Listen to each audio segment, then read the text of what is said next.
We begin with a family's plea for help after a grandmother was seriously hurt on a Manhattan street. The 67-year-old woman was rushed to the hospital after being hit by a cyclist who slammed into her and then rode away. CBS 2's Steve Langford has the story that's new at 6. Go ahead. The cyclist you see from this dash cam video fleeing right after running into a 67-year-old woman on First Avenue in Manhattan Tuesday. You can see him turning and looking back, and he just kept pedaling away. The victim's daughter, Lily Belfie, in the car as her mother had stepped out to pay the parking meter on the other side of the bike lane.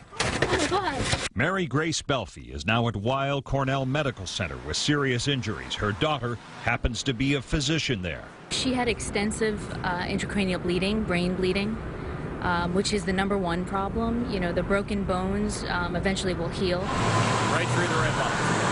The bike lane along First Avenue is, many locals say, a frightening free-for-all. We find it hard to cross First Avenue, and everyone else does too. And the senior citizens, it's a nightmare for them. Especially the delivery people. They seem to just be, going in any direction they want to go in. And it just seems to be very dangerous. Parking along here means looking both ways for speeding bicycles, getting over to that parking meter machine, then returning very carefully to your car.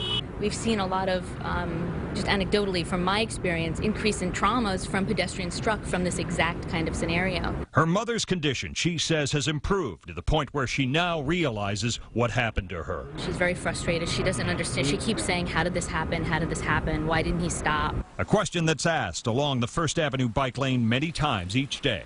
On the Upper East Side, Steve Langford, CBS 2 News.